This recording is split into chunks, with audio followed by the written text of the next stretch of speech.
আসসালামু আলাইকুম প্রিয় ভিউয়ার্স। আজ মাগুরা জেলার মোহাম্মদপুর উপজেলার যে পল্লী বিদ্যুৎ সমিতি রয়েছে তার একটা শাখা উপজেলা যে জোনাল অফিস রয়েছে, আমরা জোনাল অফিসে আমরা দেখতে পেয়েছি আসলে ভিতরে তালা মারা এবং আজকে কিন্তু যদিও বৃহস্পতিবার অফিস টাইম সারাদিন, তো আমরা দেখতে পেয়েছি এপাশে রয়েছে ক্যাশ কাউন্টার শাখা, সেটা অফ রয়েছে এবং এটা হচ্ছে জোনাল অফিসের মূল যে গেট এবং উপরে রয়েছে বিলিং শাখা এবং এজিএম সহ ডিজিএম এর কক্ষ।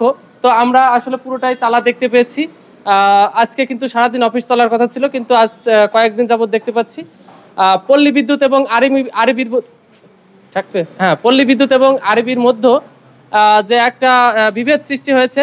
তো আমরা যতটুকু আসলে জানতে পেরেছি যে আমরা বিভিন্ন সময় গ্রাহকের দেখি যে মিটার বা বিভিন্ন পল্লী বিদ্যুতের যে ইকুইপমেন্ট বা মালামাল নিয়ে গ্রাহক ভোগান্তির ভিতর পড়ে, যেমন ঝড় বৃষ্টির সময় মিটার নষ্ট হয়ে যাচ্ছে বা বাস্ট হয়ে যাচ্ছে, পুড়ে যাচ্ছে। তো আমরা কিছু গ্রাহকের থেকে আমরা বক্তব্য নিয়েছি, তারা বলছেন যে আমাদের মিটারে নাকি অতিরিক্ত বিল আসতেছে এবং কিছুদিন পর পর মিটারটি নষ্ট হয়ে যাচ্ছে। তো পল্লী বিদ্যুতে যারা আসলে কর্মরত রয়েছেন এরা বলছেন যে আসলে নিম্নমানের মিটার দেওয়া হচ্ছে, যে ভোগান্তি গ্রাহক পাচ্ছে, এই ভোগান্তি পুরো চাপ আসতেছে আসলে পল্লী বিদ্যুৎ সমিতির উপর। আর গ্রাহক মনে করছে যে আমাদের এই সমিতি হচ্ছে আমাদের দুর্ভোগের কারণ, কিন্তু আসলে এর উপর যে একটা রয়েছে সেটা হচ্ছে আরবি মূলত পল্লী বিদ্যুৎকে চালায়।